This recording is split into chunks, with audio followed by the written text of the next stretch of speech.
Yeah, I'm here. What is going on, everybody? Welcome to the Big Time Show podcast that is being seen and heard live on Podbean, live on Facebook, live on YouTube, live on Twitch and Twitter, and live on Instagram right now. And I think it's somewhere else too. I just don't forget. Y'all have to forgive me.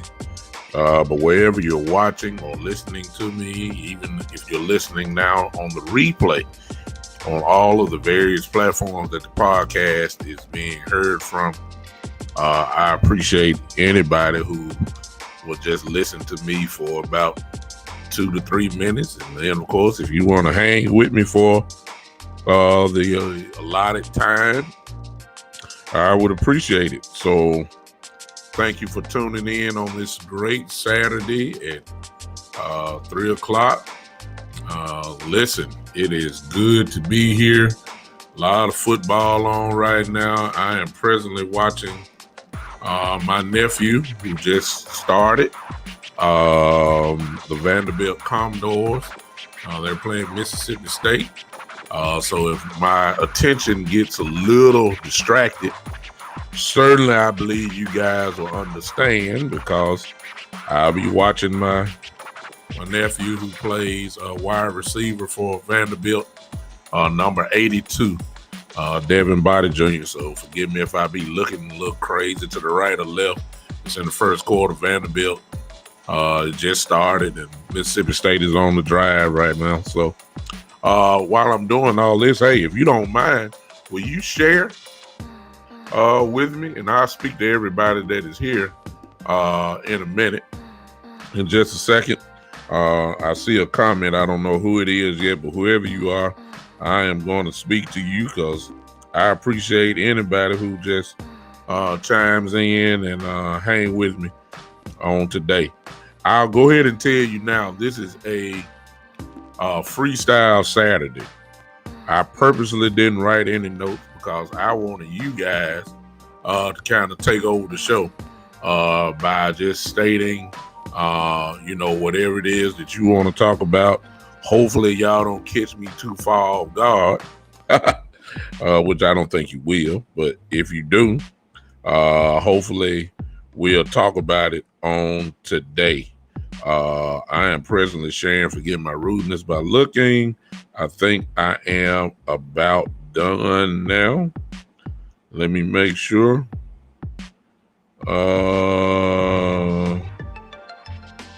We'll see. Hold on a second. Hold on a second.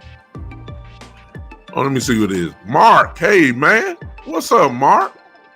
Mark Cantor, what's going on, man? I don't know if you're still here or not, but what's going on? Thank you for popping in, brother. Let me see. They dished out the fines on us today. Wow. I haven't seen the amounts on us, but I'm not surprised. You knew it was coming the way that we talked about the officiated game. I'm not surprised. I'm surprised it took this long, to be honest with you. Because we talk bad about the refs. There ain't no doubt about that. We did. We talk bad about the refs. Y'all know that. What's going on? Let me see if somebody's on Podbean. Hey, who is this? GP Man 45. What's going on Podbean? Hello to you. Thank you, brother, for popping in on me. Appreciate you so much. Thank you for hanging. See, people are still coming in and all that kind of stuff. So I appreciate it so much. Listen, CD got 10,000. Connor got 16,000. Trayvon got 7,000.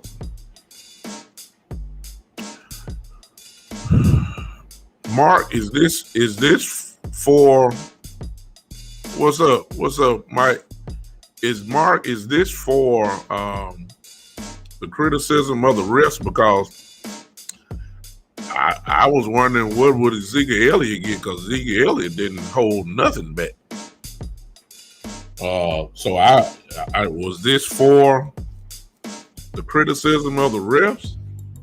If that is the case, then Ezekiel Elliott should be even more. And I don't know what Connor Williams did. You want to talk to Lakers freestyle? I will. It's Freestyle Saturday, so I'll let you guys. My mic says, "Hey, appreciate you, brother, for popping in on me." All you Cowboy fans, I'm coming back because y'all gonna want to talk about it anyway. Let me talk about the Los Angeles Lakers since the NBA season started. Mike want to talk about it, so I told you we're gonna talk about it. All right, here we go. The main thing, two things I want to talk about. Number one, when you building a team, I know all the haters are loving that the Lakers are struggling. We know that, okay? Yeah. It was for waving on CD. All penalties for Connor and Trayvon. Okay, yeah. Well, that makes it even more strange, Mark. Mike Rogers, I ain't forgot about you. That makes it more strange. I'm gonna be floating all over the place. When I see your comments, I'm serving to go one way and go the other. What's up, Joe? That's strange, Mark, because I know Mike. I know you're a Laker fan. Mark, what's strange about it is that you can't talk about the refs at all. So I still haven't heard anything from Ezekiel Elliott about a 5M. I was expecting that the very next day. I haven't heard anything. I get CD for the wave off. You know, I get that. Joe said I'm a Rockets fan. Well, God bless you. You know, I'm shocked about that. He wasn't the only one that mentioned it on the team, but Ezekiel Elliott was just flat out saying it was, you know, talking crazy. You know, it was just continuous. I thought that would have been it. I get the wave off by CD, Connor Williams, and Trayvon. I get it. Now, I get it. So I'm not surprised. I'm just surprised we didn't get more. Mike says, let's talk about it. The Lakers, real quick. Y'all Cowboy fans, just put your comments there. I'm going to say it. We freestyling today. We freestyling. Whatever y'all want to talk about, Cowboy related, we're going to talk about it. Here you go, about the Lakers. Number one, there ain't no excuses. You know I'm a Laker fan. So, but here's the thing that we have to look at. All of these guys that have been on this team, this all-star team that we have now, it's hard for people to go from being number one and then all of a sudden become the third and fourth option. You got to be a special ball player when you've been the man all your life, from high school to middle school, all the way up until now presently. These guys, the Russell Westbrooks, the Carmelo Anthonys, Anthony Davis, LeBron. No, man, I ain't doing who this Z-Drex, man. I'm freestyling my podcast. I'm not a rapper by no means. So,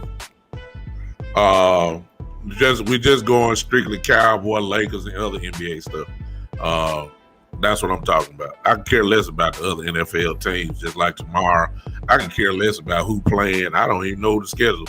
The NFL will suffer on tomorrow because the Dallas Cowboys won't be on TV. That's all I'm saying about that. Y'all know that.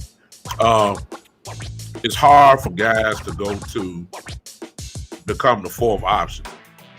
When LeBron went to Miami, Bosh and Wade bowed their whole games down. They sacrificed their games in order for the thing to work. They had roles to play. They didn't become the man. They weren't the man anymore. Bosh was the man in Toronto. Then all of a sudden, he's the third option. Ray Allen, who joined later, really wasn't even an option. He just was a spot-up shooter. That's not his game. But you have to be a special player. These guys are trying to figure out, how do I become a role player? The Carmelo Anthonys and Russell Westbrooks in particular, they're trying to find out, How do I play? So the Lakers are going to struggle starting off. They are. There's going to be some games where the challenge is just too much for other teams and they can, get by. But when you go against good teams like last night, Phoenix, when you go against the Warriors, who may not have all the superstars, but they know how to play their system. They know how to play the game. The Lakers are going to have problems starting off. But maybe in about another month and a half or so, all I'm going to tell you is look out. Barring injury, look out. The Lakers are going to do what everybody's expecting them to do. That's just my take on it. They look lost. Russell is not aggressive enough because he's trying to make, fit in. Don't want to seem like he's taking over. That's not his game. I always thought that it was a bad fit in the first place. Russell's game is just Russell's game. It's hard for him to slow it down, and you can't blame him. Not blame him for it. It's just that's just not him. He's a ball hawking type of player. That's just his game. So we're not trying to make him the greatest point guard ever. Russell needs to score the ball. He needs to rebound the ball and assist the ball. The only way you can get all these triple doubles like he's had all these years is unless he has the ball in his hands. So it is what it is. So I don't have no problem. We just got to figure it out. Now, the last thing I want to talk about the Lakers right here is that we got a problem that need to be solved rather quickly, and that's Dwight Howard. Because I've always considered Dwight Howard a sensitive type guy. That's me. He's always been a sensitive type of dude to me. Always. He wears his emotions on his sleeve, and now he plays just like Dennis Rodman used to play. He's an antagonist. That's what he is. Skill level done went down, had a lot of injuries, can't do what he used to do. He still can play defense. He still can rebound. He's just not the same Dwight Howard that he was in Orlando. So now he's kind of attacking. Y'all see him on the feet, pushing everybody and look at the ref like, what I do? Man, you knocked the man down. You swung your elbow. That's what you did. Good Lord. Stop, play like Dennis Rodman, he used to play. But the sensitivity was showed yesterday. Everybody's seen Dwight, how he acted on the sideline. Him and Anthony Davis got into a little pushing match and all that kind of stuff. Well, what did it stem from?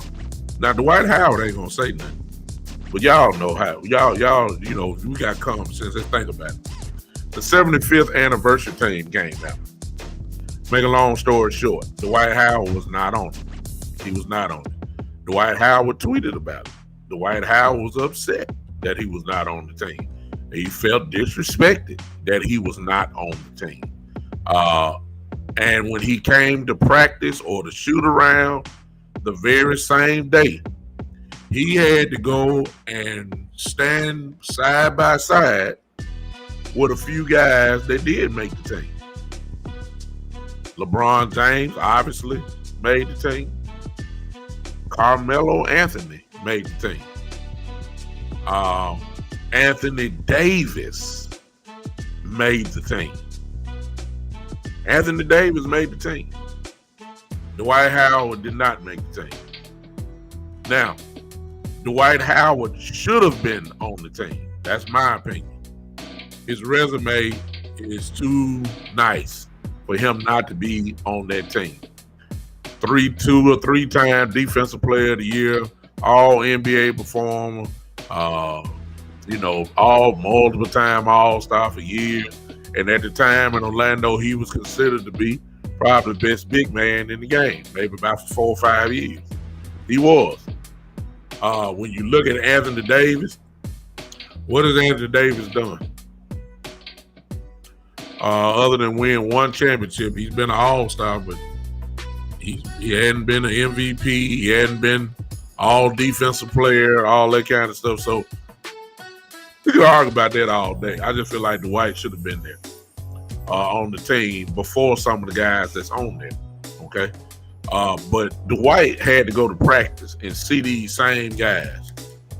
And he's already irritated that he didn't make the team. Now he's teammates with a few guys that have made the team.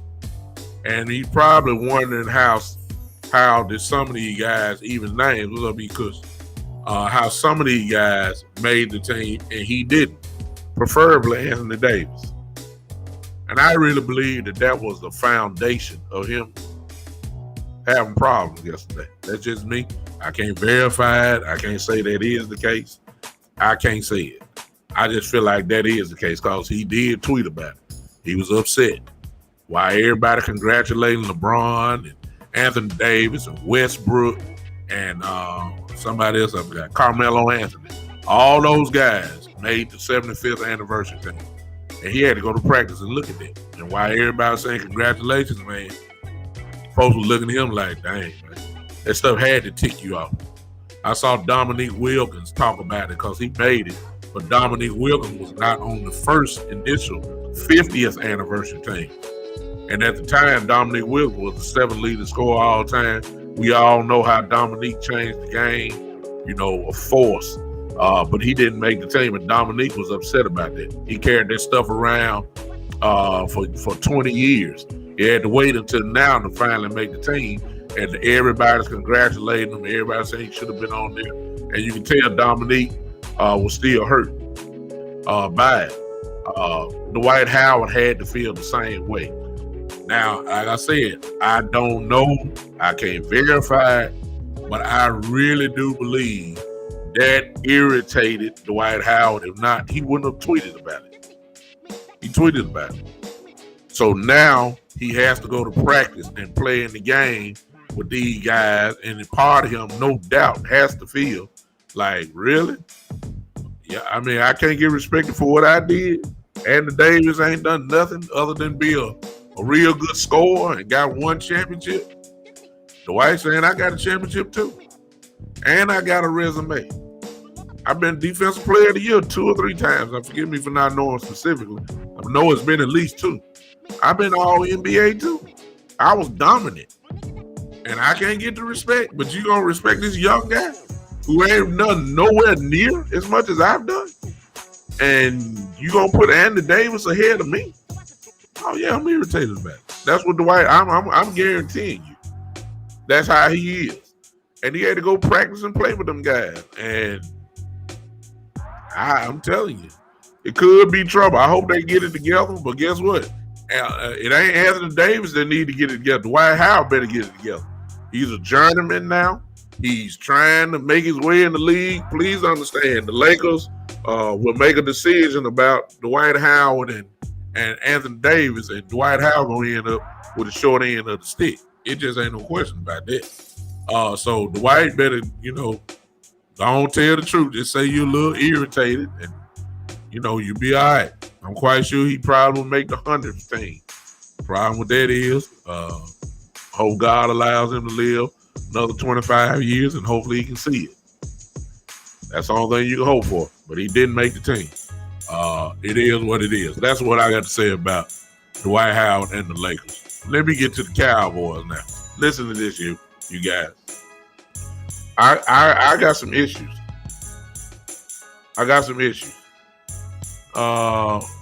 Exactly, GP, man. I see what you said there. I got some issues with the Cowboys because we're entering the time now where we got a good chance within the team to make some Super Bowl moves. We got it right now. I'm just scared we're not going to do it. Terrence Steele. I know I done said it before, but it just bears repeating. And we on Freestyle Friday, y'all. Y'all just throw something in, we going to talk. I'm more convinced now that Terrence Steele don't need to come off the field. Now, what that means is, okay, where you talking about? Put him in that then, big time. What you talking about? I'm sorry. Look, I'm a big believer in chemistry. Dak Prescott, from if you listen to Stephen Jones and Jerry Jones, Both of them are essentially saying that they are expecting him to be ready for Minnesota. Uh, they're not gonna give you details, and nobody ain't gonna get to see, his foot or his, whatever it is, his ankle or whatever. I'm sorry, his calf. I'm sorry. We don't know if it's. All we know is that the MRI revealed it was just a calf strain. That's all they revealed. It's just a calf strain. How severe is it? We really don't know.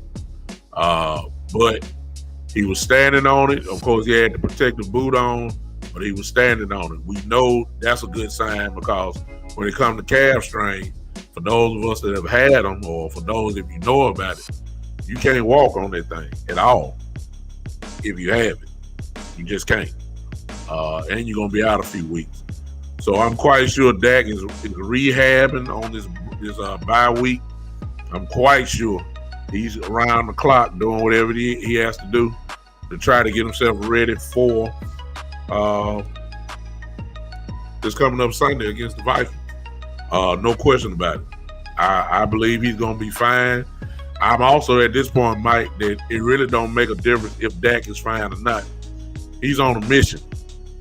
And if he has to come out there hobbling, so be it. That's what I think his mindset is. He knows how important he is to this team. He knows the role that we're on right now. And I don't think that he will. I don't care if he ain't going to be 100% until the offseason. I believe Dak is 60%. He'll be out there. It's just my thought. He's on a mission right now. So I expect him to be out there this Sunday. Next Sunday, I'm sorry. What up, JD? JD, let me see.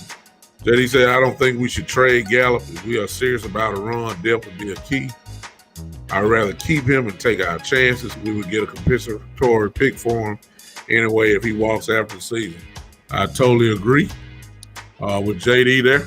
For those that want to see that, we freestyle Saturday, y'all. Whatever y'all put down, that's what I'm going to talk about. Not that I don't have no content. I got plenty of content. I'm talking about it now. I just want to see what y'all got to say. Let me say this about what he's talking about. Gallup, we need, if we're going to make a Super Bowl run, don't take away from the team. Add to the team. You put Gallup in this lineup, that's considered an addition. You move Gallup away. I love Noah Brown and the way he's playing right now, but let's just be realistic. We all know that Michael Gallup is better than Noah Brown. Many would say that Michael Gallup is better than Cedric Wilson. We don't need to take away from the team. We're trying to make a Super Bowl move. Putting Gallup, inserting him into this lineup is a potential Super Bowl type move because this offense, which is already unstoppable, becomes even more unstoppable with Gallup in the lineup.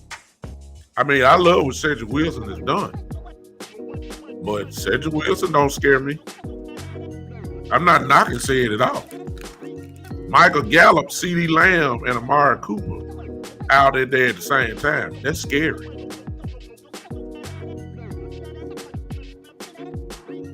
God forgive me for get a chip, but my nephew playing, so I'm looking. Michael Gallup will command good money next year. Money that I don't think that the Dallas Cowboys will pay. We've been saying this for the last year and a half. If we were going to trade Gallup, it should have been a long time ago. We're stuck with him now. We might as well go and use all the weapons that we have. Dak Prescott is unbelievable when you give him a lot of bullets in the gun. I hope y'all allow me to say that. Michael Gallup is a big bullet. He needs to be in the lineup. So that's my thought on him. Back to my little content here. Y'all just comment and I'm gonna stop saying what I'm gonna say and and want to talk about what y'all want to talk about. Terrence Steele needs to be in the lineup.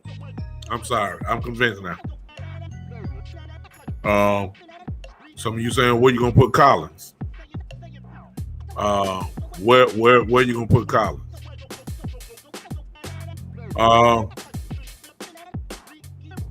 There's only one place for it to put him. I want my best 5 out there.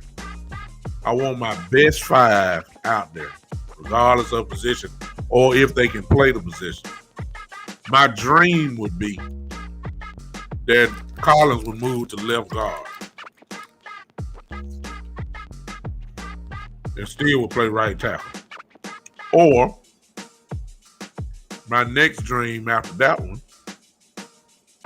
would be for Collins to play right tackle and move Connor McGovern to left guard. All of them have this same common denominator. Connor Williams got to go, man. I don't know why we so loyal to Connor Williams. Is it just because we want to prove that we're right? We believe in him. We draft him in the second round. We can get him. My nephew just caught it. A big bomb. Got caught from behind, but he just caught a 50-yard, 60-yard pass. Woo! Y'all forgive me. If y'all want to watch it, y'all got DirecTV. 611 is the channel. He just caught it. They threw the ball from the 25-yard line. He caught a bomb and got stopped at the other 15-yard line. Somebody texting me right now. No, they're not. Y'all forgive me. My nephew just contributing. You understand? Woo! Okay. Anyway, 61-yard pass he just caught. 61-yard bomb he just caught. Wow, I almost got 10 right there. Anyway, okay.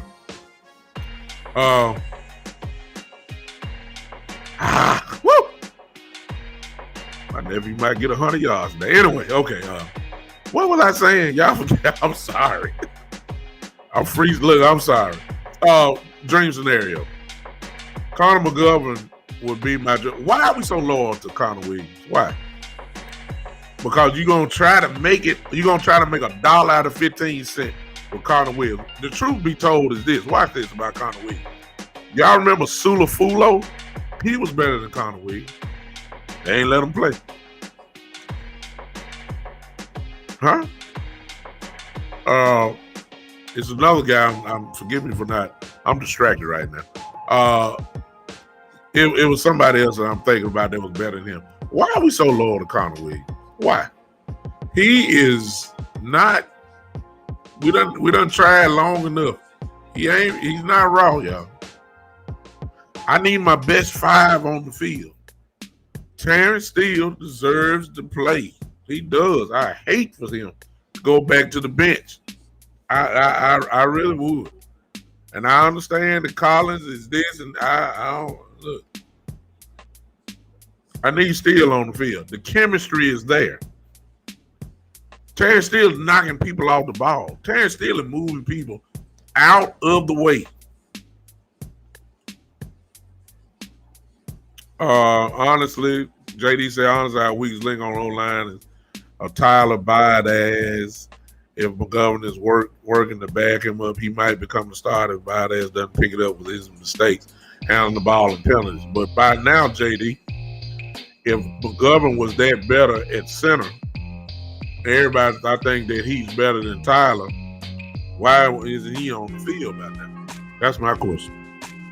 I don't know if it's because of maybe Tyler is so good calling adjusting calls on the line. Maybe that's it.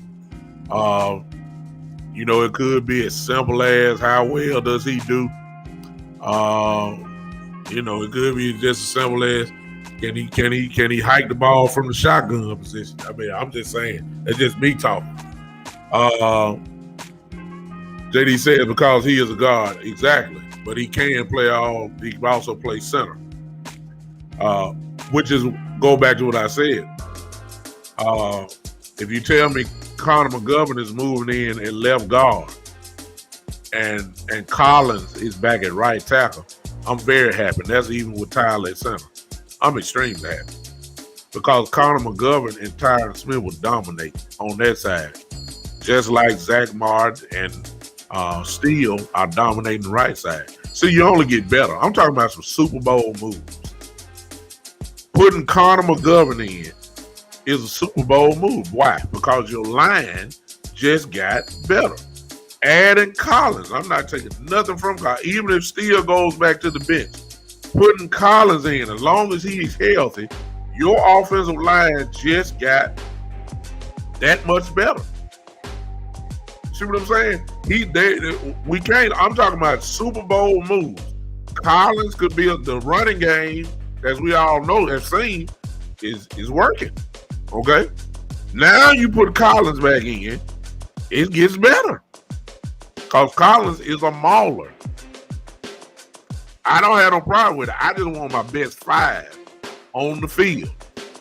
That's what I want. I told you, my dream is, because Collins has played left guard in Dallas.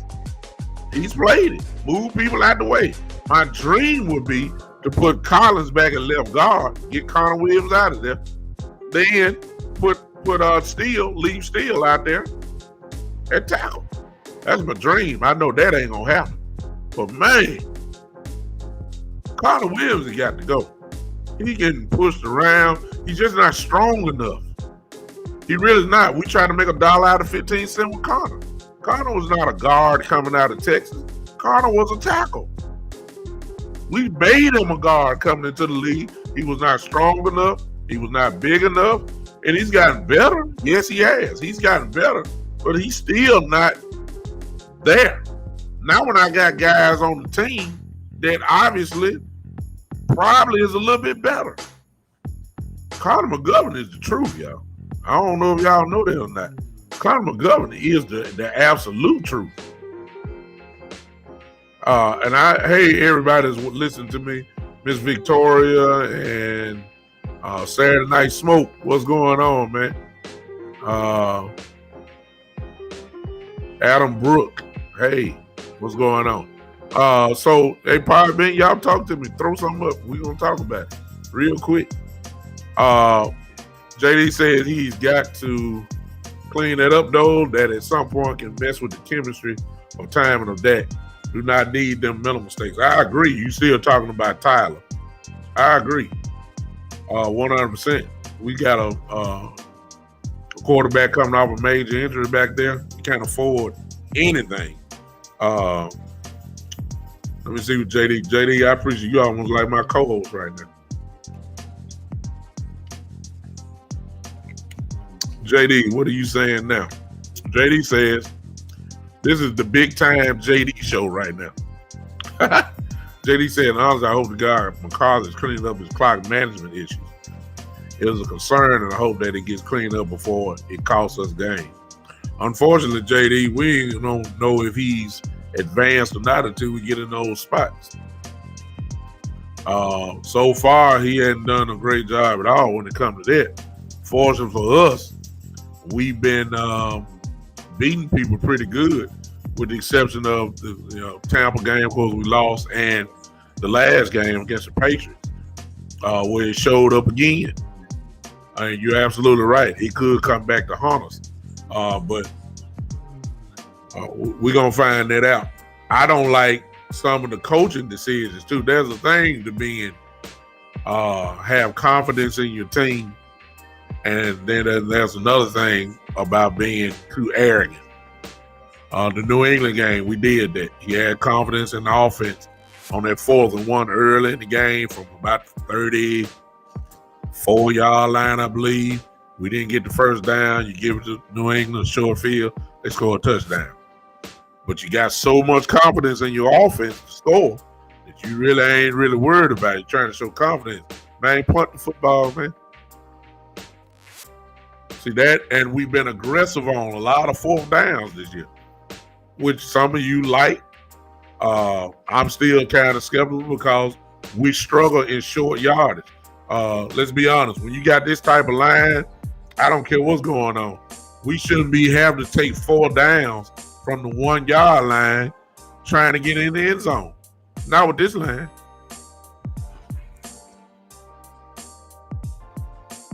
Not with this line. First and goal, we get stopped. We got a 200-some-odd-pound running back who's a bulldozer. He gets stopped. Line didn't block everybody. Second down, same thing. Quarterback sneak. 9 times out of 10, you're going to score on that. We ain't get nothing. So I'm not sure how good, really good we are in short yardage. I'm just being honest with you. We're not really that we're not automatic. We're not automatic.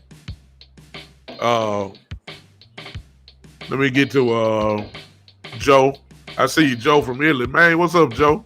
I didn't know you was in here, man. Joe is in here from Italy, watching me from Italy right now. Joe said, do you think Jerry Jones is making any moves before trade deadline? No, sir. Saturday Night Smoke says, JD on Podbean. My guy Saturday Night Smoke says, I'm still not convinced McCarthy won't screw something up. What do you think of Coach?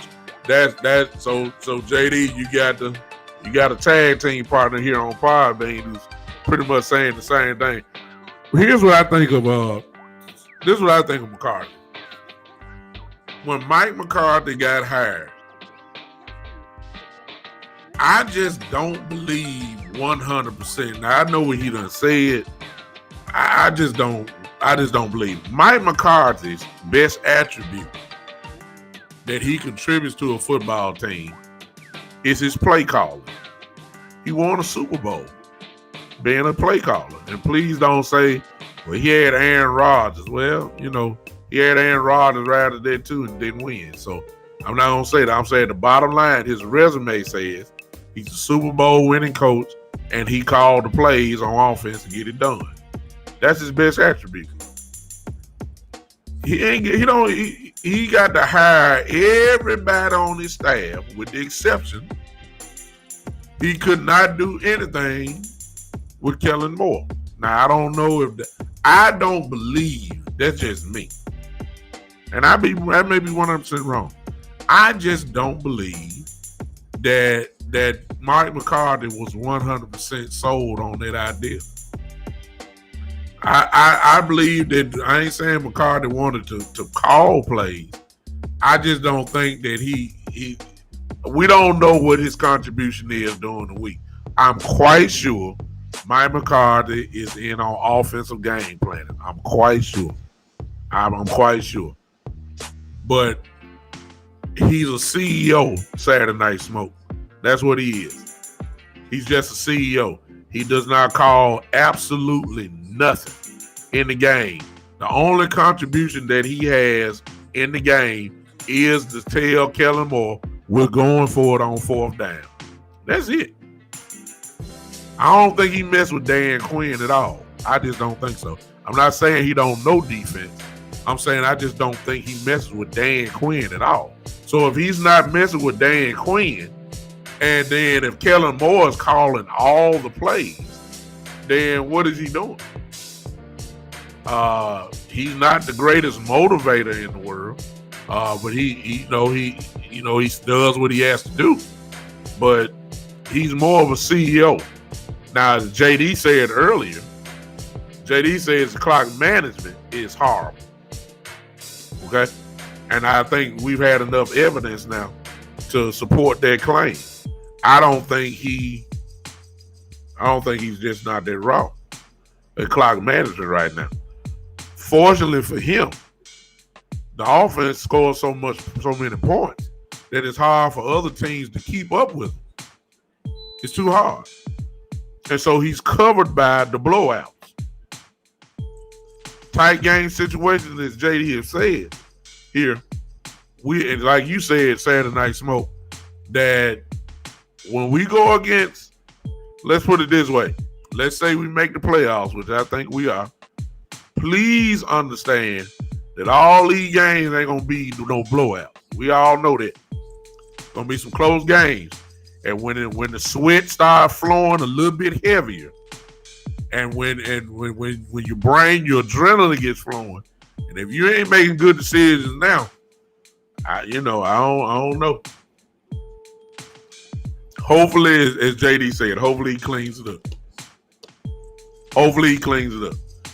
Mike says, damn, Quinn, make sure he don't mess with him because he up in the box anywhere away from the car. Exactly.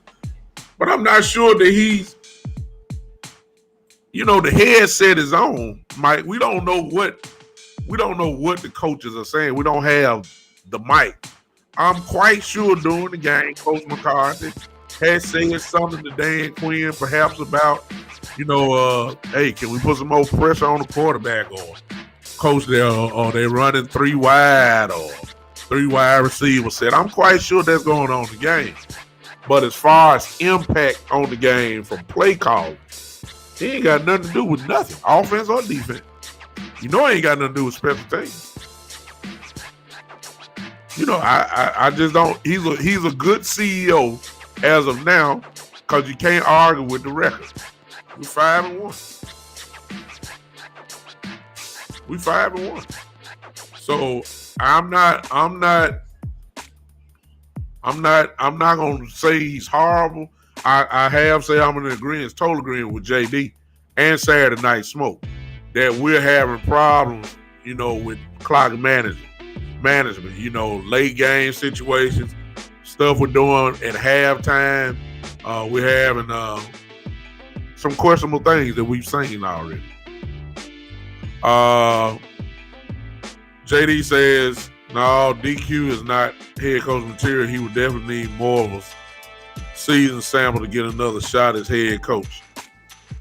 I don't know, JD. You might be right. However, I will say this. It will get balanced off, or he may not get to head coach, but he's sure going to get close because of the way this defense played last year. And the way he got these guys going now, oh yeah, team's gonna be interesting. They may not hire him, but I guarantee you, I wouldn't be surprised if he get a lot of interviews this year. This defense was horrible last year. We all know that. And for what he's done so far, it's like night and day. So that automatically will put him in a lot of conversation. Speaking of that, I'm going to be honest with y'all. I hope we're enjoying this year. Kellen Moore is probably going to be his last year. It's too much on the resume now. Since he's been calling plays, the Cowboys with Dak there, of course. With Dak there, this offense has been a top 5 offense in the league. I'm going back a couple years. I ain't talking about last year when he was hurt. This offense has been legitimately scoring right at 30 points a game with Kellen Moore calling plays. Now, I know if you've been following me, you know how I feel about Kellen Moore. I've always said, remember what I've always said, from the 20 to the other 20, Kellen Moore can light you up. His problem is the red zone. And we've seen a lot of that again this year. Just can't cash it in. So, but from the 20 to the 20, the other 20, oh, Kellen Moore, bad boy. Kellen Moore, bad boy. He is. He's bad. He's one of the best. He's definitely one of the hottest. No question about that. I don't know if there's a better offensive coordinator in the game right now. I mean, I'm just saying. I'm not saying because I'm a Cowboy, but I'm just saying, has there been anybody hotter dialing up plays than Kellen Moore? No, not to me. Please call out a name other than Sean Payton and Sean and maybe, even though the Patriots record is what it is, Josh McDaniels from the Patriots has done a great job with the Patriots offense and the rookie quarterback. I will say that. So Kellen Moore, I don't think he would be it. So that's all that Dak knows. What's up? I don't know who it is. What's up, Frat, whoever you are, the good 83 on Instagram. What's up, Nuke? I don't know who you are, but good to see you, brother. Good brother, good to see you. So I don't know. I don't think he's gonna be with us too much longer. I think this will be his last year. The chase for Kellen Moore is gonna be so great. Somebody's gonna offer him. Oh, hi Rod. What's up, Rod? Oh, hi Rod. What's up, man? The chase is gonna be so big that somebody's gonna offer him a job he can't refuse. That's what I feel about Kellen Moore. I think they're gonna offer him a job that he just cannot refuse. And let me throw this in. That also includes college. Saturday Night Smoke says that Kellen Moore would be a good fit in Jacksonville next year. I don't think they're gonna give up on Meyer. They ain't gonna give up on him. They ain't gonna give up on him. They ain't gonna give up on Meyer. Unless Meyer leaves and go back to college. Now, the reason why I threw up college is this. Kellen Moore in college, if he went to college football, depending on where he goes, okay, his offense is going to dang near 70 points a game. Because his game is a college-type offense. The creativity, all that kind of stuff, you can imagine how he would be in college. Now, the reason why I said that is this. There are a couple of jobs that fit into that category where I say there's a job that you just can't refuse. LSU is going to be wide open. LSU, Coach O have just left. And the USC job is open. Now, let me tell y'all something. There are some institutions that you just can't refuse.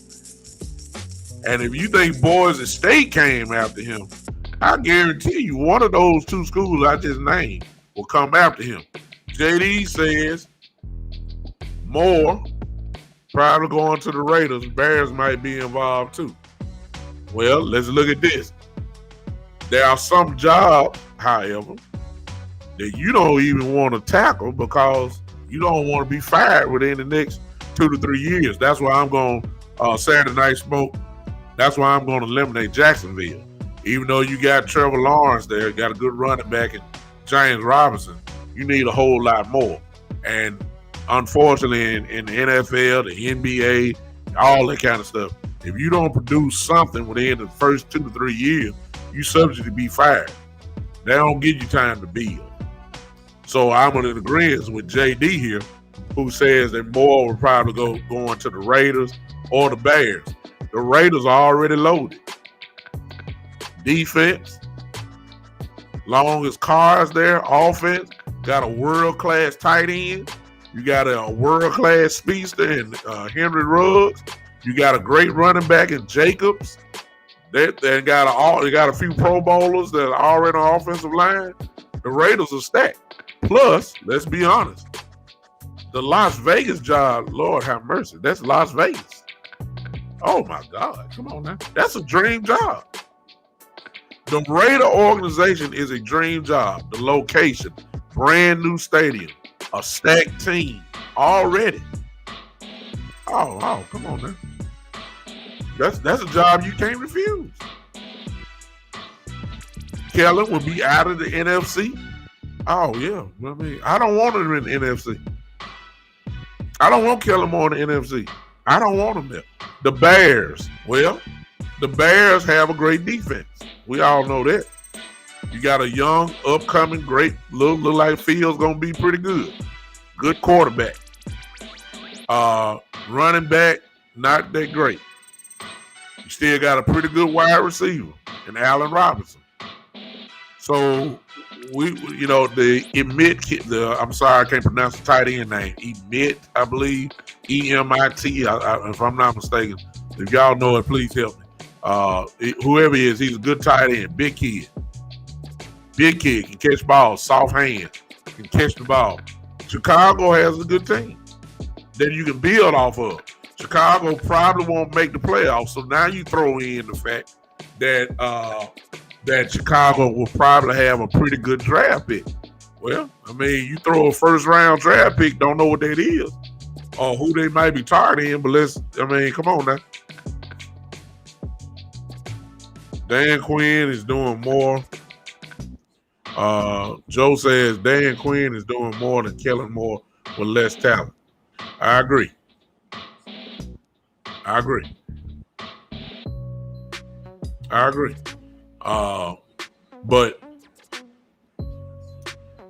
But here's the thing I want to say about this, Joe.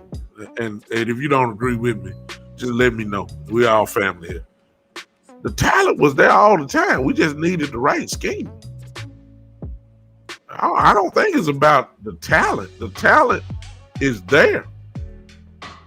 Individually, D-Law, at the time, Jalen Smith, Van Der Esch was an all-pro in his rookie year. At the time, no. Armstrong has been a good player for us, Dorrance Armstrong. We've had some guys that can, are pretty good players. I believe it's a matter of, in this time, it's just coaching and scheme. We got the same players. Diggs was there. Excuse me, I'm sorry.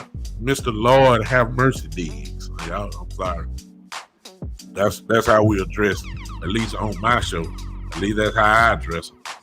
Mr. Lord have mercy, Diggs. Okay. Neil is playing pretty decent.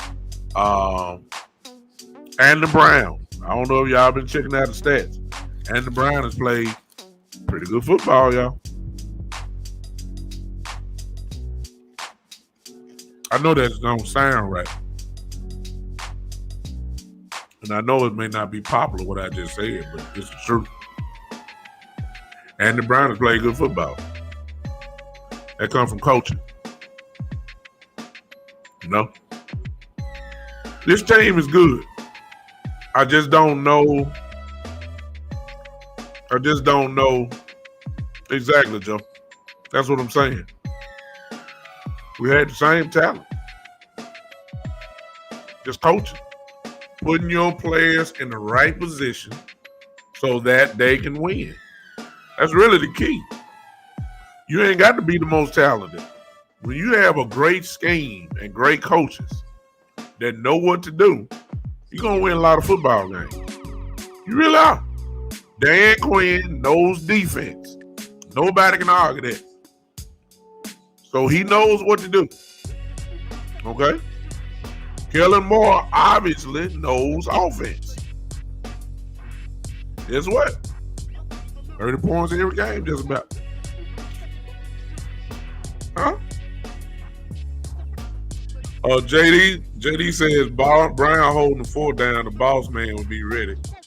Boss man may not get that spot back for next season, but it's eventually coming. Yeah. But the reason why he's not going to get it until next season because and the Brown playing good football. That's the truth. You're right. I would expect, barring injury or something like that, I would expect Boss Man Fat probably will get some time. He probably be, our starter next year. He may not get in this year, though. He might get in on some nickel packages and stuff like that because and the Brown playing good football.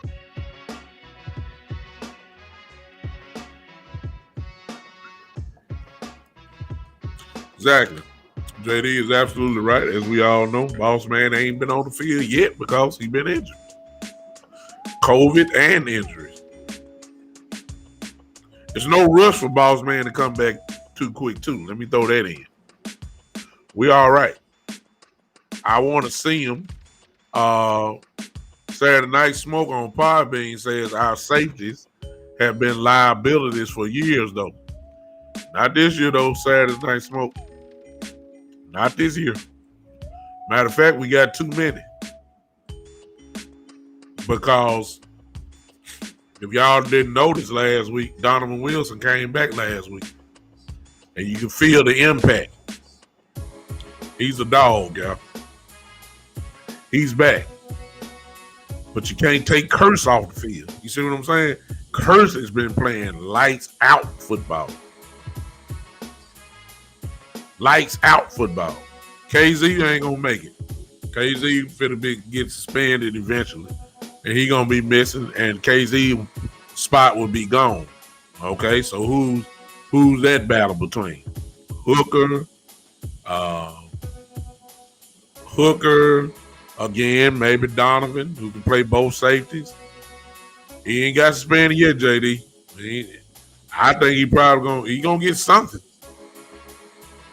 Whether that's the Cowboys do it or the NFL, he gonna get something. There's Hooker.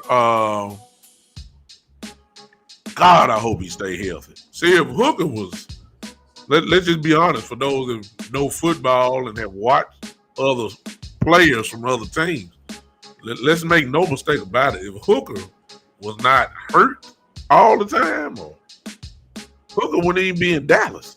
He'd still be in Indianapolis. He's that good. We all know what he looked like at Ohio State, and I realize it's college, but Hooker is the truth. Hooker has Pro Bowl type talent. So if he stays healthy, I mean, good Lord, who you taking off? I mean, it's only two safety spots on the field. So I don't know. I don't know.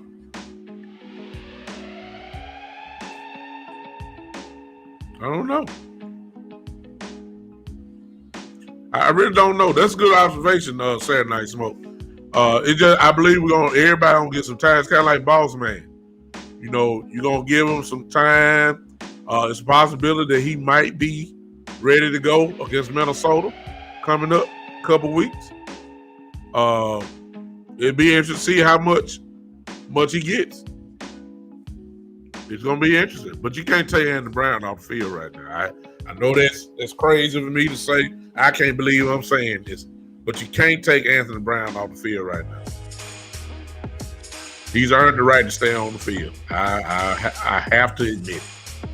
I have to admit it. I really do. I have to admit it. Anthony Brown's got to stay on the field. JD says, I might add, KZ cost that big play against New England. Diggs let up because KZ was swarming in, but he hardly mistimed it. Shouldn't be blamed on Diggs. Some things didn't show on the stat sheet. That's absolutely 100% correct. The bottom line is that KZ just mistimed the jump. He was there. The truth of the matter is Diggs had made up the speed. He was there too. But the play, you can tell the way Diggs was responding. It required some safety help on that play that he didn't get. Joe says, some of you won't argue with me, but it would be smart to trade Gallup now because at the end of the season, we're going to lose him anyway and get nothing for him. We talked about that just about the first thing, Joe. We talked about it, but since you brought it up, I will disagree with you because I want Dak to have as many weapons as possible. If we're on a Super Bowl run, don't take away from the team. Add to it. If you trade Gallup away, that's taken away from the team. If you put out Gallup in the starting lineup, you're adding now. You're adding to what's already a dominant offense. You put Gallup back there. No, you all right. If you put Gallup back in, he is a upgrade over Cedric Wilson. D-Game, DJ King asked me the real question. We talking football, and then he come talking like this. Wow. Y'all see it's coming. DG King, let me go and get rid of you on Twitch. All right, got him out of here. Get out of here. Bye. I ain't gonna even comment part, man. Y'all didn't see it. I just leave it alone. Horrible comment. Horrible. Okay. But I want Dak to have a minute. See, the price for Gallup won't be enough if you trade him. Because ain't nobody giving you no second or third round pick or whatever. And you ain't trading player for player. And no, we gonna win the Super Bowl. We got to go ahead and do it now. I agree totally with you. He gonna walk away with nothing. Kind of say the same way Byron Jones did a few years ago. Because we're not gonna pay him. Everybody know that. We should have traded Gallup if you were talking about trading. We should have traded him last year. Before the draft, particularly. Folks would have ate that up. We would have been able to get some more picks. And we may have snuck in a player off that too. You could have done that at the draft last year. That would have been a nice trade. You're not gonna get too much for him now, other than a few picks. You might get You might get a fourth or fifth round. You know, he ain't made no Pro Bowl. He ain't. You know, everybody know he's talented, but you ain't getting no real player. So let him stay. Let him add. He gonna be hungry because he's trying out for another team next year, and he gonna want as much money as he can get. And he knows that if he contributes big with this team, then he's setting himself up for a nice free agent year. So let's use that. Let's use that hunger, and he already done missed games. Let's use that. Give Dak as many bullets in the gun as he needs. That's what I got to say. That's what I feel about it. All right.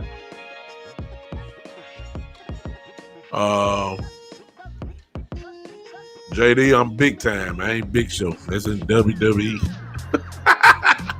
I'm big time. I'm sorry. The Big Show or Paul Wright is now in AEW. I'm sorry. He don't even go by Big Show no more. His name, he go by his name, Paul Wright. Y'all do remember the Big Show, you know, the Giant in WWE. JD just called me the Big Show. I'm big time. That's me, big time. He said, yeah, Big Show is absolutely correct. Use Gallup while we can. We'll probably lose him in the offseason. We will get a compensatory pick for him. Next year, we will have Wilson and Brown in his spot. We will be fine then. Why not keep insurance this year? Well, let's go back, JD, on that. Next year, what that means is, no, you good, JD. What's going to happen is that nothing would you will still have said there.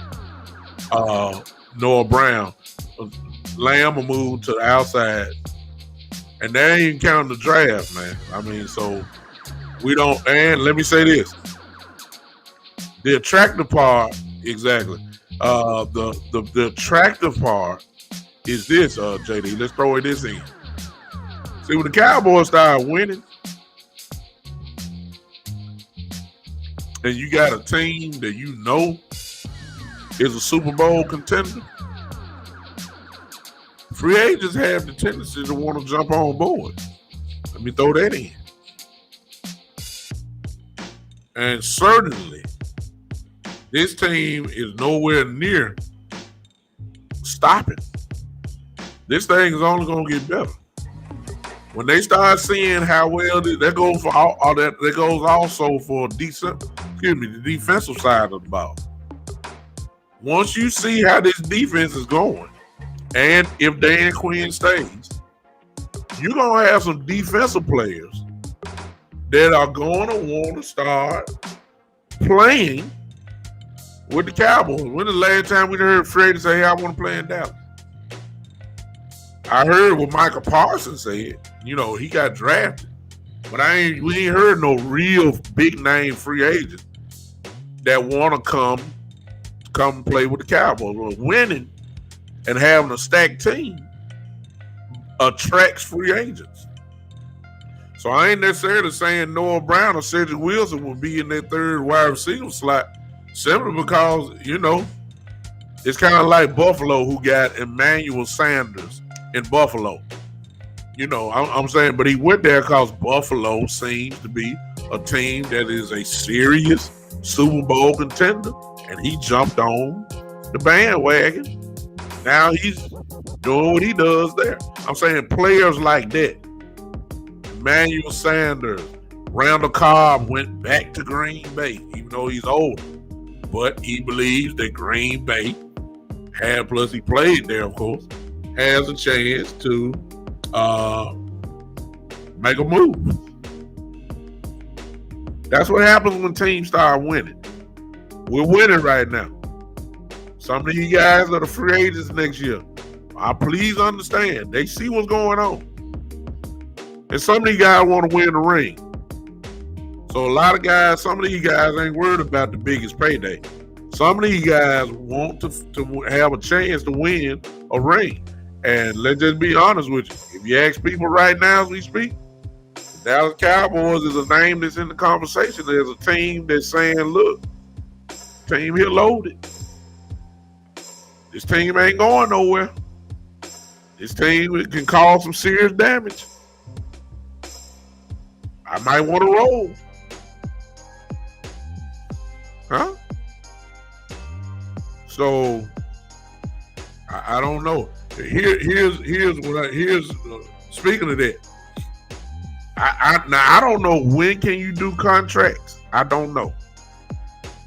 I think you can do it. I know you can do contracts at any time where people do extensions and all that kind of stuff. Let me throw this in real quick because we had this problem a couple years ago. And you need to do it before stuff just keep adding on. We need to offer Randy Gregory a contract right now. Let me throw that in. Because, quite simply, his stats are only going to get better. The only thing that stopped Randy Gregory was the players, the NFLPA. That's the only thing that stopped Randy Gregory. That's it. It wasn't because of what he did on the field. It was because of the rules for marijuana that was set. That was set. I see you, Hot Rod, on Instagram. They were set. That's the only thing that stopped Randy Gregory. It wasn't a tackle, an offensive tackle. It wasn't nothing. It was just he couldn't get on the field because he had a problem. They have adjusted the problem. I don't know. He probably still smoking. You ain't getting suspended for smoking now. So Randy Gregory probably smoking again. Who knows? I'm not saying. I'm just saying. He's not going to be suspended for smoking now. Guess what? What he's doing now is what we knew he could do all the time. And it's only going to get worse. Better for us. And what I don't want to see happen is this. What happened to Robert Quinn a couple years ago? Y'all remember Robert Quinn? Came to Dallas that one year and got double-digit sacks. Left and signed a big contract with Chicago Bears, where he is right now. If Randy Gregory gets double-digit sacks, please understand that everybody, see, pass rushers are done. You don't grow them on trees. It's either you got this special gift or you don't. I ain't talking about a guy that, you say good against. I'm talking about a game changer. Randy Gregory, just like y'all saw last week, when he hit Jones and fumbled the ball, that changed the whole game. He's a game changer. We better sign him quick. All right, look. And please, and trying to hold up this thing, talking about, well, he's had problems and he's had issues with drugs and he's had this. Other teams ain't gonna be concerned one bit about his drug use. So trying to hold that against him, I wish you would throw Randy Gregory talking about we want to give you $4 million a year. It's the most money you've ever made. Okay. Then here comes somebody else right behind. We're gonna give you 10. We're gonna give you $10+ million. But we know you special. What you think Randy Gregory gonna do? I know what I would do. We need to lock him up quick. I don't know what they waiting on. He ain't getting paid a lot of money. You can throw look, $5 million for Randy Gregory. I'm not saying that should be what he should get. I'm saying compared to what he's getting paid now, it's like night and day. You can really you can open up his eyes with that. We need to sign him now. Don't let this man pile up these stats like he doing now and thinking you gonna throw him some kibbles and bits and think all of a sudden he gonna stay here. No, he's already been in the league for 5 years, I think, 5-6 years. When you get to your 5th or 6th year, you got to get as much money as you can because you're not planning on working later on. Your job in your second contract is to get as much money as you can that's going to last you the rest of your life and your family's life. That's what the job is. You can't be throwing these kibbles and bits to Randy Gregory and this man going to have 11 or 12 sacks this year. You got to go ahead and give it to him. I don't know what they waiting on. And I want to keep Randy because I know he's a difference maker. DeMarcus Lawrence, God bless him. DeMarcus Lawrence, last 3-4 years, has got the same story ending. He always hurt. He hurt. Yeah, when he's not hurt, he can play. He can play. But he always hurt. You don't have to worry about that. He stay hurt. So, guess what? DeMarcus Lawrence body's slowly but surely breaking down. Getting a little older. Even though he's young, his body acts as if he's older. Guess what? You got to prepare for the future. Randy Gregory is special. And consistent, I may add. We got to sign him, man. I don't know what they're waiting on. You gonna make a jacket and think that and look, going to the negotiating table, telling Jerry Jones or Stephen Jones, look, we were loyal to you. We stuck by you. When you had your problems, we stuck by you. When you were suspended, we didn't cut you. Can you just return the favor? No, I ain't returning no favor. You return this money to me. All right, talk to me. You return this money to me. I know. I'm not loyal. I mean, hey. No. You got to pay me. And that should be what Randy Gregory's thinking. Forget loyalty. Yeah, y'all don't know. You got to pay me for this. I'm gonna give you double-digit sacks this year. You got to pay me for that. Gave DeMarcus Lawrence all that money. You got to drop something off now. You got to drop it off. So, I don't know, I don't know what they're waiting on. They should have done it. JD, okay, I'm sorry, JD. I'm just looking at it. JD says, I said we need to sign him to an extension before the season started. Waiting could cost us if we might not be able to sign. I hope I'm wrong. We'll be able to sign. Exactly my point. Exactly my point. We gotta pay him, man. Now. And he very well might just turn it down, which would be a smart move too.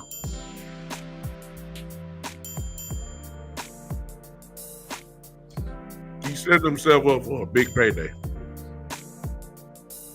No doubt about it. All right. What else? Fire Bing, talk to me. I ain't gonna break down Minnesota for those that are Tuesday at 7. Oh, wait a minute, I don't know. I think my son has a football game, actually. Just stay tuned. If you follow my show, stay tuned. Usually, I come on Tuesdays at 7 o'clock. What's up, Miller? I see you, brother. For those that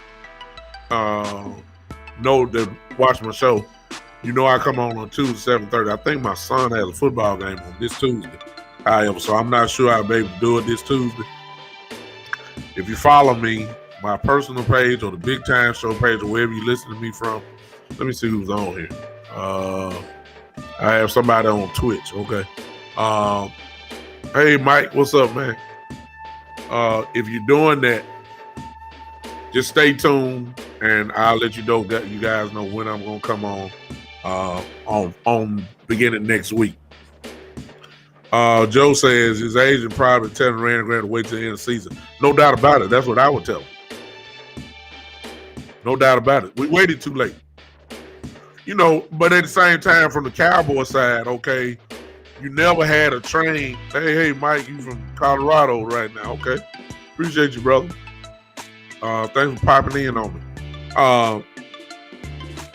The Cowboys, I wouldn't have gave it to him. I think JD said that. I don't know if I would have gave it to him because he's never had a training camp. He was always suspended. And every time he got suspended, like the last suspension, he had to wait 11 weeks before he finally came back. So you really don't want to contribute to him like that without really knowing it. You really in a catch-22 with him. You kind of figured he was gonna have a big year, but you just can't commit to that. I understand the Cowboys not doing it, but it's gonna cost us. Because Randy Gregory playing lights out football. Randy Gregory should be been mentioned or be having talks about a Pro Bowl selection right now. It's only gonna get worse. And if he gets double-digit sacks, you're gonna have to pay him. You're gonna have to pay him. And he is in the driver's seat. You're gonna have to pay him. Please understand, the Dallas Cowboys, if he hit free agency or if he's a restricted free agent, listen, he is going to demand a lot of money because a lot of teams will want his services. It just ain't no question about that. They've eliminated the weed thing. The weed, all that Stephen A. Smith meant. Get off the weed. All that. You can't blow that up to him. Everybody smoking now. Everybody. Everybody smoking now. Everybody. Everybody lips purple. Everybody lit up. Everybody. So you can't throw that up no more. See what I'm saying? So I don't get it.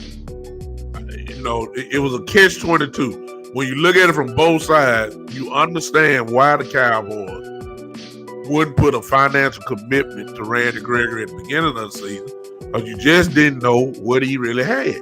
He had never been in a training camp. You didn't know what he was going to bring. You didn't know if he was going to run out of gas before the first season started.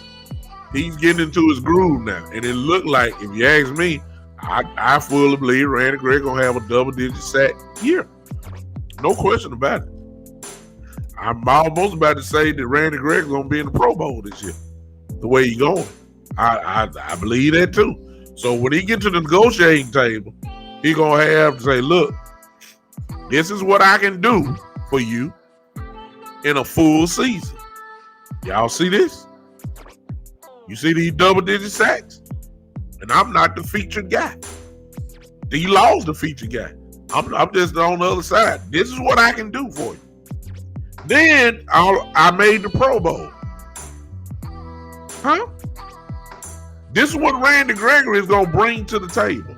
Geechee, I see you, brother. Thanks for popping in on me. This is what Randy Gregory is going to bring to the negotiating table. And you can't hold the drug thing over my head no more. Cause I can smoke up a whole tree. And I ain't gonna get suspended, so forget all that. That's what Randy Gregory gonna say. And if you come to him with these kibbles and bits, please understand that his agent gonna say, man, look, I'm just throwing the team name out for instance. Man, we just got a call from Jacksonville. They're willing to give you $12, $13 million a year. How much the Cowboys offer me? Cowboys, Mr. Gregory, they offered you $7 million. What you think Randy Gregory gonna do? He got to live off this the rest of his life. The suspensions and the suspensions, all that took money from him. So he's missed out. He got to live. And look, and they ain't gonna be the only one. The Cowboys can't come. The Cowboys, look, just, hey Randy, you can hear Jerry now. Hey Randy, you know we stuck by you. You know we held your spot. We you know when you suspended, we held your spot. We didn't cut you. We stood with you. We just asked for the same loyalty. Man, Randy Gregory, he better say it. Listen, I'm loyal to myself. Jerry, you got your money. You know, you got money that you'll never ever count. You still living off money from the 80s. You ain't started living off your money from the 90s and all that kind of. You still living your money from the 80s and all that kind of stuff. You know, I couldn't this little league minimum stuff you giving me. I got a team right behind me that want to give me $12, $13 million a year. You want to give me $7. I gotta go. I don't blame them. So the Cowboys are in a real gonna be in a. They're gonna have to, if they talking about keeping Gregory now, they're gonna have to spend some major money next year. Cause I promise you, the other 32 teams would love to have Randy Gregory. Michael Gregory said they gonna want him to take that hometown discount for real. No, I would look at them and laugh. The only reason why I'm laughing is Randy Gregory's been in the league. Somebody help me. Has Randy Gregory been in the league 6 years now? Is it 6 years, I believe? Let me look it up.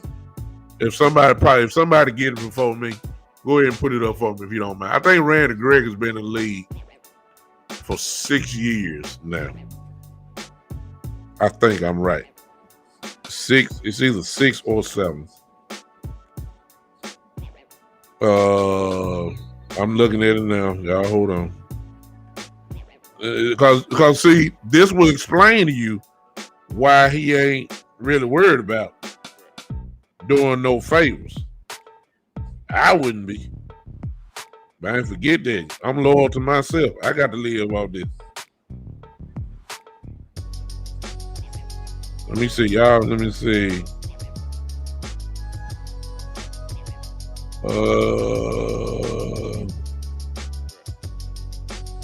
This is 6 years. 1, 2, 3, 4, 5. This is his 5th year. He's already missed out on one contract because he's suspended all the time. He's getting older. You got to pay me. That's what Randy Gregory's position gonna be. I don't blame him. So it's only gonna get worse, as somebody just said up here earlier. Let me see that comment. See, if y'all think Randy Gregory is doing something now, somebody said it earlier. Let me see this. Right here, Joe. It was Joe that said it. Look at this comment right here. That's the 100% truth. Look at that. On Podbean, this is what Joe said. Joe said that when D-Law comes back, that will make Randy Gregory even more dangerous. That's the line of the show right now. That's just the truth. Randy Gregory is doing all this with. I mean, come on now. What you think gonna happen when you get another threat on the outside? I even got something else better than that. What you think gonna happen when Randy Gregory and DeMarcus Lawrence are at both ends, and you pick whichever side you want to come from, with Micah Parsons coming off the edge as well. I mean, good Lord of mercy. I mean, good God. What do you think gonna happen? This thing, this defense, as I said earlier, they ain't even scratched the surface yet. And we're playing good football without all this. This thing really finna crank up when D-Law come back. Because D-Law demands attention. And you can't give attention to both of them. Tight end got to go to one side. He can't block both sides. So if you try to, I mean, if you try to take away Gregory, guess what? D-Law gonna be ready to go get something now. This defense ain't look. This thing finna get incredible in just a minute, y'all. And these are good problems to have. So out of the guys that y'all keep talking about, Michael Gallup won't be here next year. Just my opinion. If we don't watch out and come to Mr. Gregory correct when negotiating time comes, Randy Gregory won't be here next year. If they come with all this little dick talking about, I can see Steve. Look, Jared. Look, Jared need to pull Stephen Jones. Need to pull Stephen Jones at Office 9 and say this. Look, you can negotiate with everybody else. You're not talking to Randy Gregory. I got that one. That's what Jared need to tell him. Because see, Stephen Jones will ruin it. Because Stephen Jones already have a number in his head and he ain't bagging off of it. We done seen this too many years. We know that. And we all know Stephen Jones gonna be trying to bargain his way out of it and trying to make somebody bite. We already know that. Stephen Jones need to get out the way. You might have to pay Randy Gregory double digit of millions of dollars, $10 to $12 million a year. You may have to do that. Stephen Jones ain't gonna want to do that. You already know that.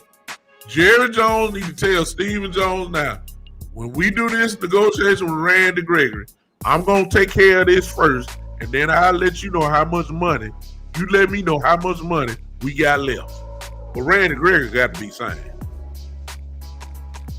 Huh? Michael Evans said, remember what D-Law told the Cowboys when he was trying to get his money? And they wanted him to take the loyalty discount because of the cap. He told them the cap was y'all problem. Exactly.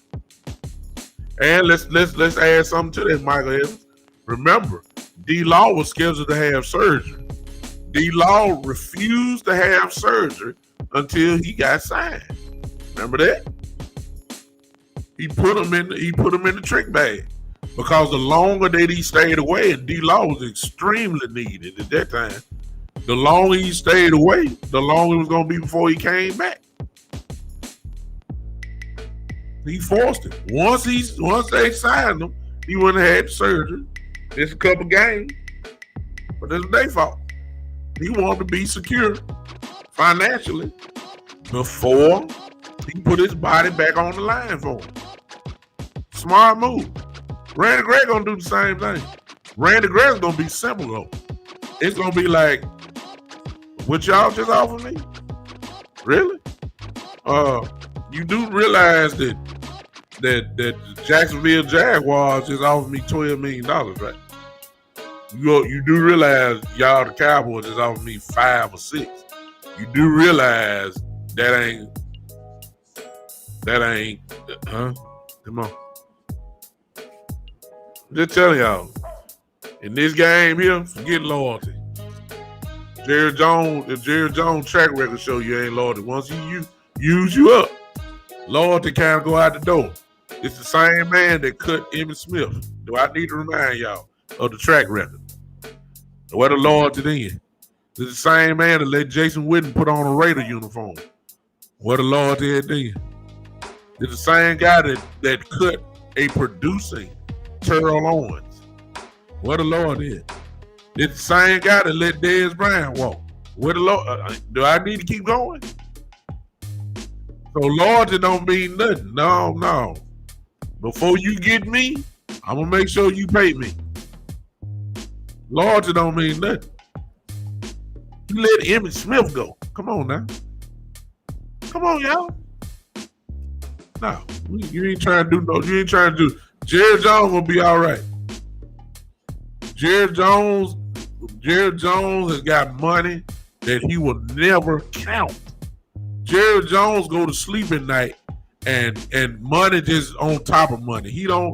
His money is making money 24 hours a day. Jerry Jones got the money. He fine. Randy Gregory don't. He got to live. After he hang up his jersey, you need to get as much money as you can get. Exactly. Mike Evans and Randy Gregory saw the way they did Dak and Zeke. Remember? Exactly. No, Lord, ain't no home time discount. You got to get yours while you can. Jerry Jones, Stephen Jones, the entire Jones family, they will be okay. They will never have to worry about anything financially. Never. Jerry Jones' money is long. His little grandchildren, their children, they ain't even thought of yet, already covered. Jerry Jones got so much money that it will go down 4 or 5 generations. We talking about a billionaire.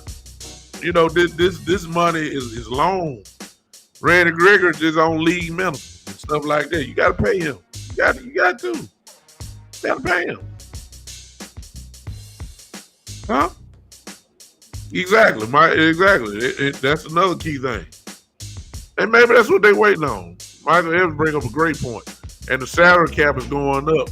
So what are they worried about? I agree. But you got to pay Randy Gregory. You got to pay him.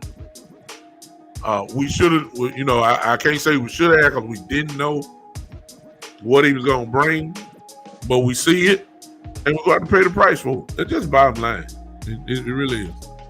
You got to pay him. All right. Now, I'll get with you guys on Tuesday at some point for another edition of the Big Time Show. I haven't done this too much, but if you're on Podbean, if you want to be a follower, all you have to do is click on the show and push that follower button. And you can follow me. If you want to become a patron of the show, all you have to do is click that become a patron or that red bag you see and make a decision, and you can follow me that way. If you are on Facebook, Instagram, Twitch or Twitter, there it is right there for you. The Big Time Show 3.supercast.tech. Search that out. Make a decision. You can become a premium member of this podcast. Also, if you're on Instagram, all you have to do is click on that button there. I forgot what it is, but it's there. I think it is. And you can become a member that way. Some people have asked for my Cash App. It's real simple. The Cash App is $, the Big Time Show. That's real simple. $, the Big Time Show. If you want to help contribute with this, I appreciate it. If not, I understand. I just like y'all to, watch me. I appreciate it. But if you want to contribute to your boy, I would appreciate it so much. Joe says Jerry Jones owns a yacht that costs $250 million. That's exactly my point. That will probably sell. He probably could sell it for $500 million. Jerry. I mean, but whoever said that comment earlier about the cap going up, I think it was Michael Evans that said that. With the cap going up, maybe this won't be even a conversation at all. I'm just saying Randy Gregory is putting himself in a tremendous position to get paid for his services. And somebody is going to pay him. I just hope it's us. Because he is a dangerous football player.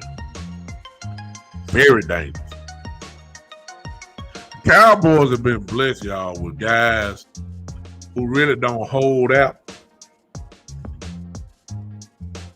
They really don't. But what if? What if somebody want to act a fool? Such as Mr. Lord have mercy Diggs. See, everybody going crazy over Diggs and all the turnovers. But if you remember last year, he was doing this in the last part of the year. He is just a ball magnet. Huh? What if Diggs next year? If Diggs can lead the league in interceptions, if Diggs can be an all-pro this year, which I believe without a doubt he's going to be, if Diggs is the defensive player of the year, which he is right now, what if Diggs decide I'm holding out next year?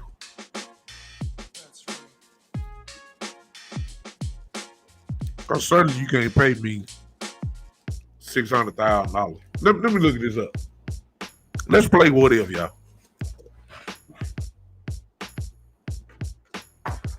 Let's play what if. Let's play what if. Now I'll close with this. Let's play what if. I'm about to look something up. I just want to see what Trayvon Diggs. Oh, excuse me. I said I'd never do it. Mr. Lord have mercy Diggs. I want to see his contract. Y'all do realize Diggs was doing this at the end of last year, right? Y'all do realize that. Y'all do realize he ain't just started getting turnovers. He's been doing this since last year. Let's see here. Y'all forgive me for looking down.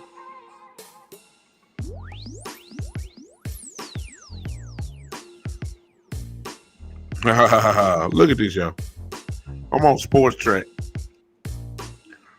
Diggs this year has a base of $897,000 and $897,314. Next year, because they only have 2 years left on his contract. Next year, he's only supposed to get paid $1,184,628. Again, next year, he's only supposed to get paid. He'll be 25 years old next year. $1,184,628. 2023, his base salary should be $1,471,942. Please understand that Diggs, on the pace that he's on right now, sooner or later, whether it's next year or the year following, he gonna hold out.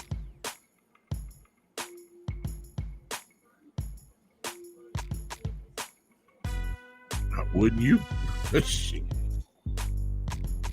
Huh? What if Diggs, though, next year, if he's the defensive player of the year, if he's an all-pro, obviously if he's all-pro, he made the Pro Bowl team. And if he wins defensive player of the year, the Cowboys should just run to him and offer him a contract. Don't get it out the way. Don't get it out the way. Don't do him like you did Byron Jones. Just let it build and Byron Jones last year, he was our first team all-pro. I know y'all don't remember that. Byron Jones was I ain't say Pro Bowl, first team all-pro without picking the ball off. He was a first team all-pro, and guess what? When he left and went to Miami, guess what Miami did? Oh, yeah, y'all know. They paid him. Cowboys decided to let him walk because they knew he was going to cost too much. What do you think Diggs going to cost? Huh? What do you think Diggs going to cost? And please don't tell me there's a kid in college now who has the same ball skills and has the same technique right there, and we got our eyes on him. We want no. No, no, no. Some guys you got to pay, and some guys you gonna have to break off your system. This is really for Stephen Jones. And some guys are gonna force you to break away from your system. Diggs is one of those people. You're gonna have to pay him. And if he does what I'm thinking he's doing, I would not be surprised if he don't ask for his money next year. Because he brings not just this year, but last year to the table. When he was getting all the turnovers at the latter part of the year last year. I think he had about 5 in those last 7 or 8 weeks or something like that. Diggs James just started getting turnovers. He's been doing since he got in the league, to be honest with you. He's a ball magnet. That's the kind of guys you got to have on your football team. And you're going to have to pay him. Man, I mean, somebody going to act the fool sooner or later. All these guys, now Zeke and D-Law, they spreading the hold out and they forced their hand. They made them pay him. I'm telling you, Diggs is going to probably, I wouldn't be surprised Diggs do the same thing now. These guys got to get paid. They got to live off this stuff the rest of their life. You got to get it. You got to get it. Okay. I'm going to close with that. I'm just putting, I don't mean to plant stuff in your head, but I'm just saying, this is the NFL. Saturday Night Smoke says, how lucky were we to have Michael Parsons fall to us instead of taking one of those cornerbacks? Saturday Night Smoke, I wanted Horn, and I would have been happy with Surtain. Surtain is playing pretty good. Of course, Horn's foot is broke, and so he probably going to be gone for the rest of the year. But to answer your question, how lucky we were very lucky, because the truth of the matter is we got the best defensive player in the draft last year. Michael Parsons is different. He's not normal. He's not normal. It is absolutely mind-blowing to know that a guy that big can run that fast. He runs like a wide receiver. He runs a 4.3 40. That's wide receiver speed. I mean, that's freakish to be that big and can run that fast. And then he got dog in him. He got animal in him. He love to hit you. He's physical. That's unheard of. So to answer your question, we're very lucky that he fell right to us. And it was a smart decision to pick him up. Now, we got to figure out a way to make sure that his impact is felt in the game. If you remember my show from, I believe the last show, I said it's real simple. When it comes to Parsons, right now, at this point in his career, he is not effective like he is, not effective at linebacker as he is on the edge, laying on the edge. He's not as effective. Matter of fact, he really don't have a real impact playing linebacker yet. When you put him on the edge, though, he is flat out special. We got to figure out how to use him the best way. That's part of what I'm going to talk about when we start talking about Minnesota, build up for Minnesota. He's going to have a tremendous part in the Minnesota game plan. Now I'll get to that next go around. Listen, I'll see you guys. I'm shooting for Tuesday, but I don't know if I'll be able to. But if not, I'll come to you guys. It may be Monday, it may be Wednesday, but I'm coming. And we're going to start getting ready for Minnesota. We'll start breaking them down. I just saw them just not $10 million. They waving them. They were $10,000. Joe, not $10 million. 10,000. That they fined him for that wave off when the game was over. So you know how they go. The NFL don't play about that. You know that. No surprise there.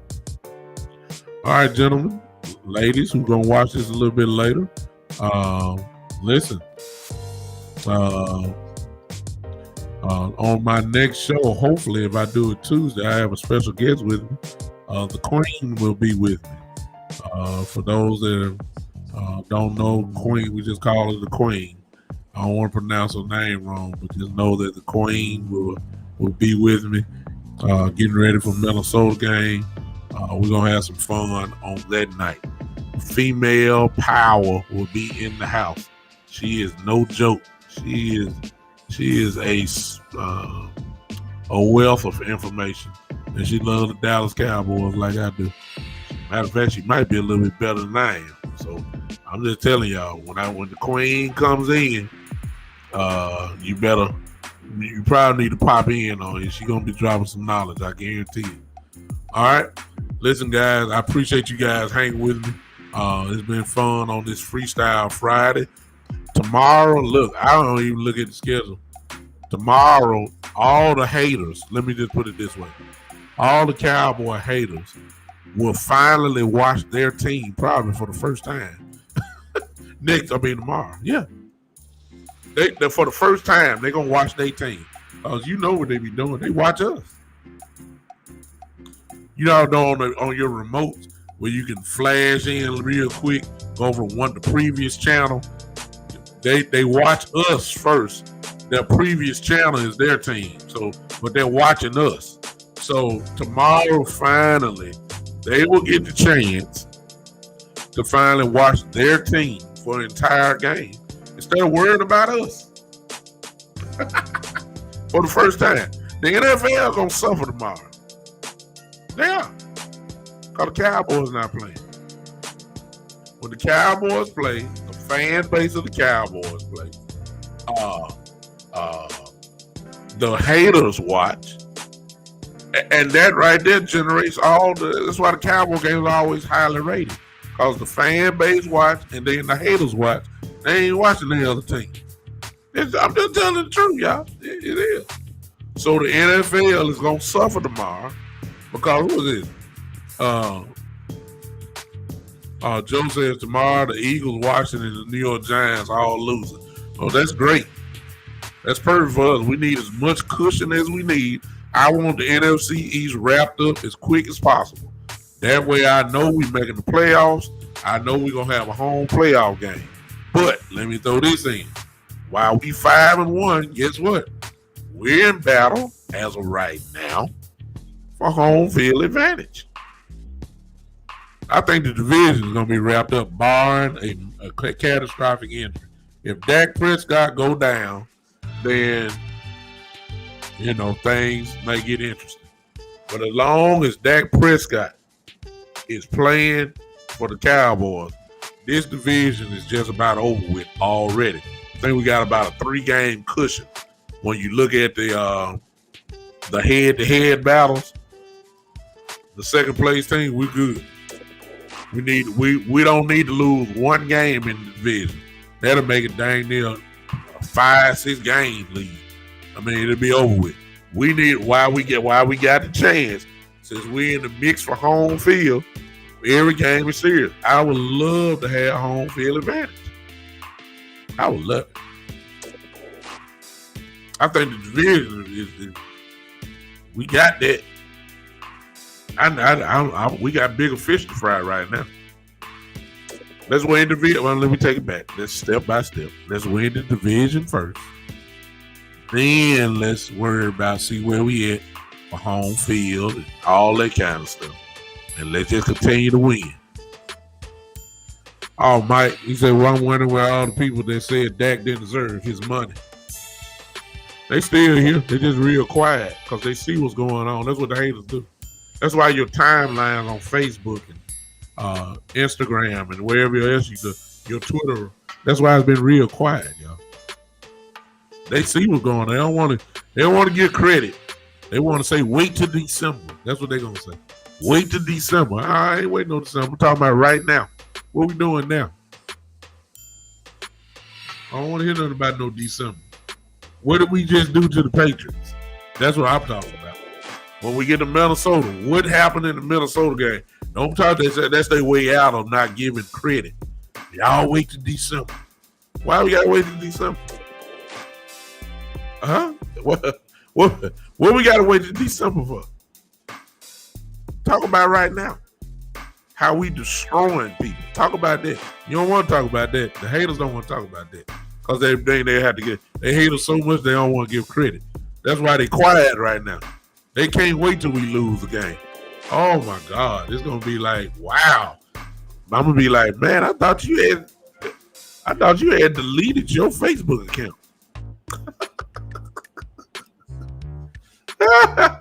That's what I thought. Oh yeah, Chill Will. Yeah, I'm a Cowboy fan. I got a hater right now. Speaking right here. Watch this. Let's listen to the language of a hater. This is Chill Will. Let me see what he's saying. Chill Will says, "Oh no, you're not a Cowboy fan. Definitely." Chill Will said we're overrated. Okay. Chill Will said y'all speaking way too soon. Chip said, "Yep, wait to be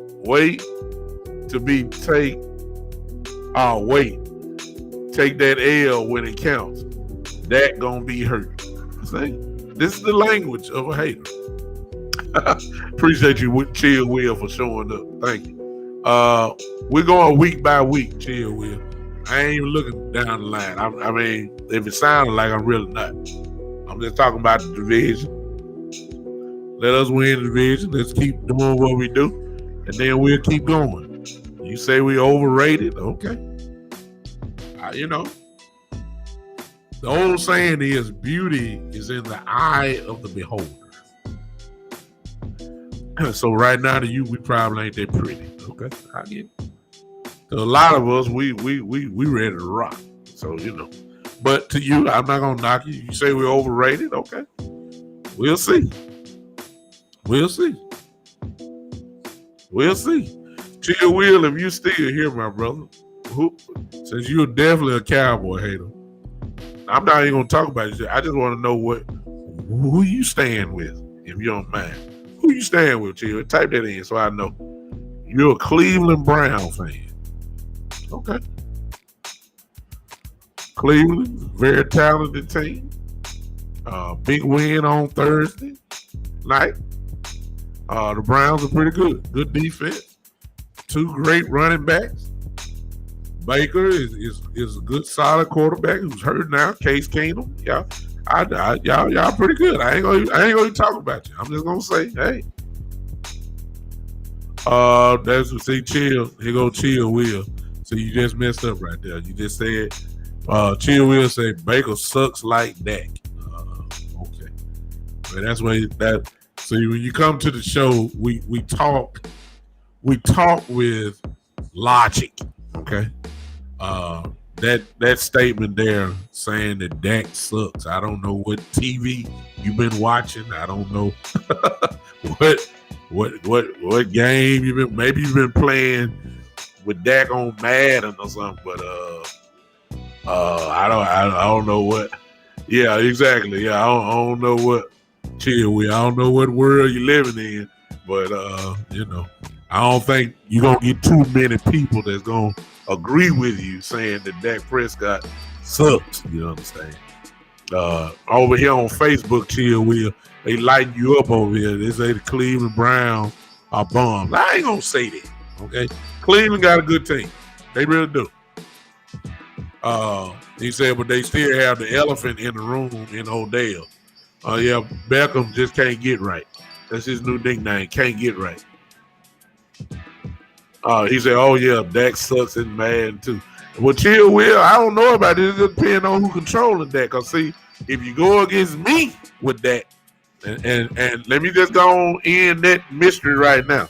Cause see, you one of you ones. I'm just gonna have to see. I can't play no more. I used to play football, so now my game is registered in Madden now. Cause that's the only place where I can do competition. I'm typing it in right now, Chill Will. Go to PlayStation 4. I'm on PlayStation 4. If you're on Xbox, forget about it. Right there. Chill, Will. I'm finna go. I ain't got time to talk to you. I see you. Find that if you're on PlayStation 4. There it is. Send me an invitation. Yeah, there it is.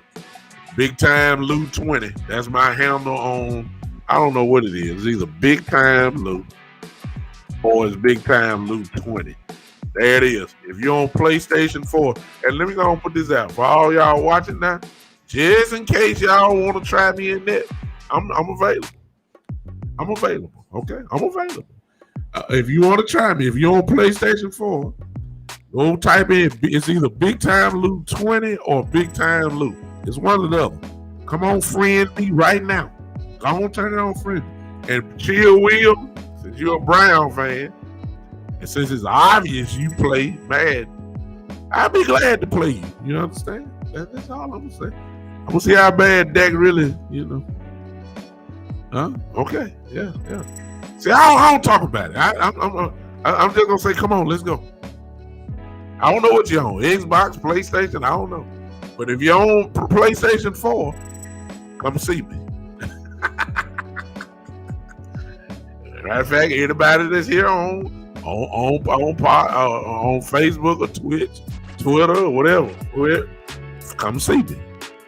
Let me type that in for y'all as I get ready to leave you. Big Time Lou, this is on PlayStation 4. It's either that one or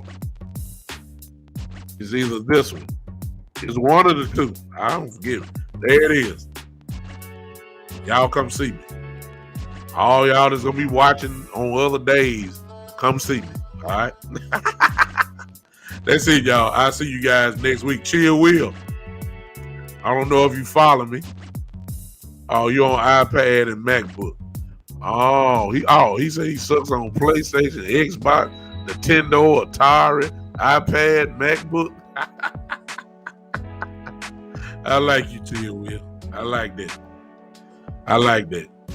I appreciate you. Go on, follow me, man, if you don't mind.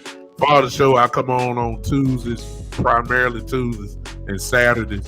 Come join the show, man, and we gonna have some more fun on that. But I got to go. It's time for me to close up shop. Chill Will on Facebook. Okay, Mike Evans, I see you. Joe says Chill Will. Last time Cleveland Browns won anything, George Washington was the president. That sounds about right. Y'all ain't won nothing. Jim Brown played. I mean, come on now. So I mean, hey, I ain't gonna talk about it, but hey.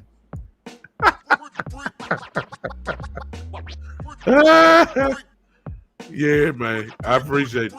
Chill Will, follow the show, man. Thank you for popping in. Hey, I gotta go, y'all. This is. We'll see you next time. The Big Time Show.